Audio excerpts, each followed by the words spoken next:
ಇವತ್ತು ಸಾಯಿ ಮಂದಿರ ರಸ್ತೆ ಅಭಿವೃದ್ಧಿ ಸಮಿತಿಯಿಂದ ಮಾನ್ಯ ಲೋಕಾಯುಕ್ತ ಅವರಿಗೆ ಮನವಿ ಪತ್ರವನ್ನು ಸಲ್ಲಿಸಿದ್ವಿ. ಈ ಮನವಿ ಪತ್ರ ಮುಖ್ಯ ಉದ್ದೇಶ ಅಂದ್ರೆ ಸಾಯಿ ಮಂದಿರ ಬಿಟ್ಟು ಉದ್ಮೂರ್ ರಸ್ತೆ ಒಂದು ಎನ್ಕ್ರೋಚ್ಮೆಂಟ್ ಏನಾಗಿದೆ, ರಸ್ತೆ ಒತ್ತುವರಿಕರಣ ಆಗಿದೆ. ಇವತ್ತ 60 ಫೀಟ್ ಇರೋ ರಸ್ತೆನ ಇವತ್ತು 18-20 ಫೀಟ್ ಬಂದಿದೆ. ಇದ್ರ ಸಂಬಂಧಪಟ್ಟಂತೆ ನಾವು ಮಾನ್ಯ ಜಿಲ್ಲಾಧಿಕಾರಿಗಳಾಗ್ಲಿ ಅಥವಾ ಮಹಾನಗರ ಪಾಲಿಕೆ ಆಯುಕ್ತರಿಗೆ, ಶಾಸಕರಿಗೆ, ಉಸ್ತುವಾರಿ ಮಂತ್ರಿ ಎಲ್ಲರಿಗೂ ಮನವಿ ಪತ್ರ ಕೊಟ್ಟಿದ್ದೀವಿ. ಆದ್ರೂ ಕೂಡ ಈ ಸಮಸ್ಯೆ ಪರಿಹಾರ ಆಗ್ತಾ ಇಲ್ಲ. ಈ ಒಂದು ರಸ್ತೆಗೆ ಸಂಬಂಧಪಟ್ಟಂತೆ ಸುಮಾರು 20 ಲೇಔಟ್ಗಳು ಲಿಂಕ್ ಇದೆ. 20 ಲೇಔಟ್ನ ಜನ ಇದೇ ರಸ್ತೆ ಮೂಲಕ ಹೋಗ್ತಾ ಇದ್ದಾರೆ. ಮತ್ತು ಇಲ್ಲಿ ದೊಡ್ಡ ದೊಡ್ಡ ಆಸ್ಪತ್ರೆಗಳು, ಶಿಕ್ಷಣ ಸಂಸ್ಥೆಗಳು, ಕಲ್ಯಾಣ ಮಂಟಪಗಳು, ದೊಡ್ಡ ದೊಡ್ಡ ದೇವಸ್ಥಾನಗಳೆಲ್ಲ ಇದಾವೆ.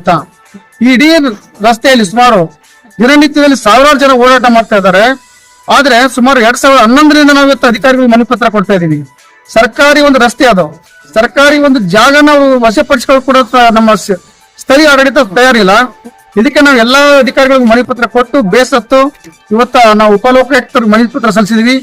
ಅವ್ರು 1 ತಿಂಗಳಲ್ಲಿ ಈ ಸಮಸ್ಯೆನ ಪರಿಹಾರ ಮಾಡ್ಕೊಡ್ಬೇಕಂತ ತಿಳ್ಕೊಂಡು ಇಲ್ಲಿ ಸಂಬಂಧಪಟ್ಟಂತ ಮಹಾನಗರ ಪಾಲಿಕೆ ಅಧಿಕಾರಿಗಳು ಎಲ್ಲರಿಗೂ ಕೂಡ ಎಚ್ಚರಿಕೆ ನೀಡಿದ್ದಾರೆ. ಇದು ಒಂದು ಸಮಸ್ಯೆ ಪರಿಹಾರ ಆದ್ರೆ ಸರಿ, ಇಲ್ಲದೆ ಇದ್ರೆ ನಾವು ರಸ್ತೆ ಅಭಿವೃದ್ಧಿ ಒಂದು ದೊಡ್ಡ ಸಮಿತಿಯನ್ನ ಮಾಡ್ಕೊಂಡಿವಿ. ಎಲ್ಲಾ ಬಡಾವಣೆ ನಾಗರಿಕ ಸೇರ್ಕೊಂಡು ಮುಂದಿನ ದಿನಗಳಲ್ಲಿ ಬೃಹತ್ ಹೋರಾಟ ಮಾಡ್ಬೇಕಂತ ನಾವು ನಿರ್ಧಾರ ಮಾಡಿದ್ದೀವಿ.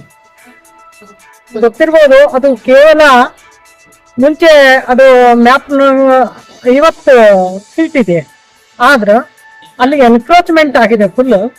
ಕೇವಲ ಒಂದು ಕಡೆ 15, ಇನ್ನೊಂದು ಕಡೆ 18, 20 ತನ ಇಷ್ಟೇ ಬಂದಿದೆ, ಆದ್ರೆ 50 ಇಲ್ಲ.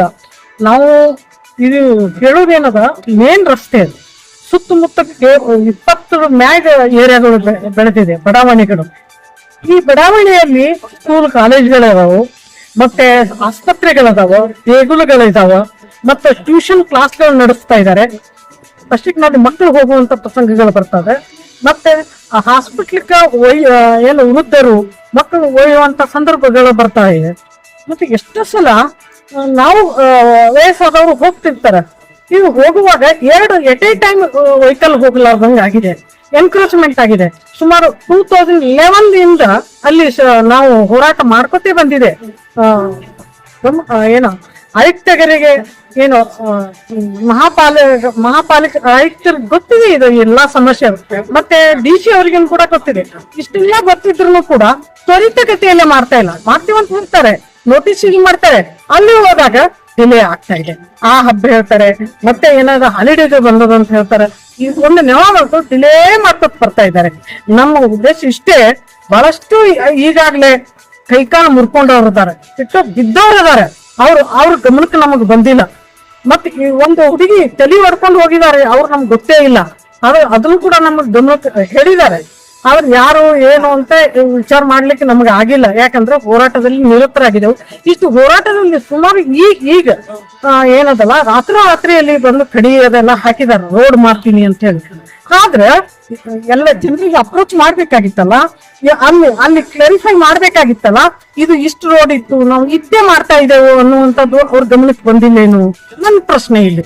ಮತ್ತೆ 2ನೇ ಪ್ರಶ್ನೆ ಅಂತಂದ್ರಿ, ಅಲ್ಲಿ ಲೈಟ್ ಕಂಬಗಳು ಸಿಕ್ಕಾಬಿಟ್ಟ ಹಾಕಿದ್ದಾರೆ. KEBದವ್ರಿಗೆ ಇನ್ನೂ ವಿಚಾರ ಮಾಡ್ಬೇಕಾಗಿತ್ತಲ್ಲ. ಇಲ್ಲಿ ಶಿಸ್ತು ರೋಡ್ ಇದೆ, ಇದು ಎಷ್ಟು ಮಟ್ಟಿಗೆ ಇದೆ, ಅದು ಅಲ್ಲಿ ಕೂಡ ಎಷ್ಟು ನೆಗ್ಲಿಜೆನ್ಸಿ ಅಂದ್ರೆ ಗವರ್ಮೆಂಟ್ ಆಫೀಸ್ ಅಲ್ಲ. ಇದು ಬಹಳಷ್ಟು ನೋವಿನ ಸಂಗತಿ. ಇನ್ನೊಂದು ಮುಖ್ಯವಾಗಿದಂತ, ಎಲ್ಲಾ ರಾಜಕಾರಣಿಗಳು ದುಡ್ಡು ತಿಂದಿದ್ದಾರೆ, ಗೊತ್ತೇ ಆಗಿರ್ತದ. ಅಲ್ಲಿ ಹೋಗ್ತಿರ್ಲಿ ಇಷ್ಟು ನಮ್ಮ ಮೋಟಿವೇಟ್ ಮಾಡ್ತಾರಲ್ಲ ಎಲ್ಲರಿಗೆ, ನಾಳೆ ಬರ್ತಾರೆ ಮಾಡೇ ಮಾಡ್ತಾರೆ ಅನ್ನುವಂಗ್ ಮಾಡ್ತಾರ್ರಿ ಜನರೆಲ್ಲ. ಡೆಫಿನೆಟ್ ಆಗ್ತದ ನಮ್ಗ ಅಂತ ಬರ್ತಾರ್ರಿ. ಅದು ಮರ್ದಿವ್ಸ ಯಥಾ ಪ್ರಕಾರ ನಡೆದಿದೆ. ಈಗ ನಾನು ನೋಡ್ಬೇಕಂದ್ರ ಅಲ್ಲಿ ಹೋಗ್ಲಿಕ್ಕೂ ಬರಲ್ಲ, ಯಾವ ವೆಹಿಕಲ್ ಹೋಗ್ಲಿಕ್ ಬರಲ್ಲ, ಬರ್ಲಿಕ್ಕೂ ಬರಲ್ಲ.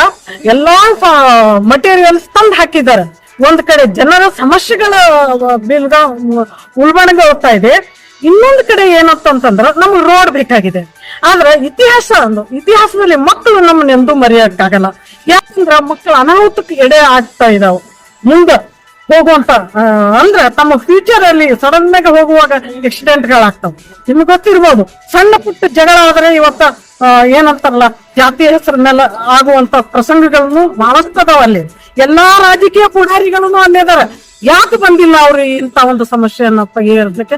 ನನ್ನ ಪ್ರಶ್ನೆ ಇದೆ ಇದು. ಆದ್ರೆ ಈಗ ಎಲ್ಲರೂ ಜನರು ತಾವಾಗೆ ಬರ್ತಾ ಇದ್ದಾರೆ.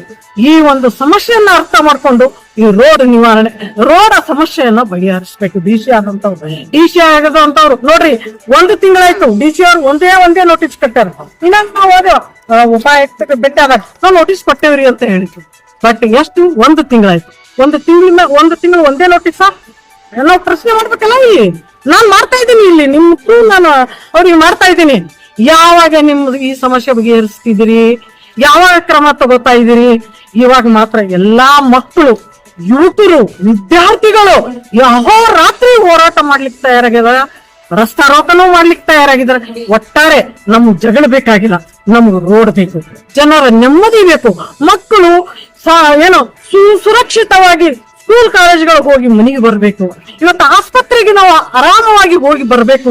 ನಾವು ಏಜ್ ಆದಂತವ್ರು ಆರಾಮವಾಗಿ ಗುಡಿ ಗುಂಡರ್ಗಳಿಗೆ ಹೋಗಿ ಬರ್ಬೇಕು. ಅವರು ಎಲ್ಲ ಕಡೆ ವಾಕಿಂಗ್ ಹೋಗಿ ಬರ್ಬೇಕು ಅನ್ನೋದೇ ನನ್ನ ಮಹದಾಸೆ. I request all officials, please you help. ಮತ್ತೆ ಕೇವಲ ಒಂದು 7-10 ಮನಿಗಳ ಸಲುವಾಗಿ ಸುಮಾರು 20 ಬಡಾವಣೆಗಳಿಗೆ ವ್ಯಾಪಾರ ಮಾಡ್ಬೇಡ್ರಿ.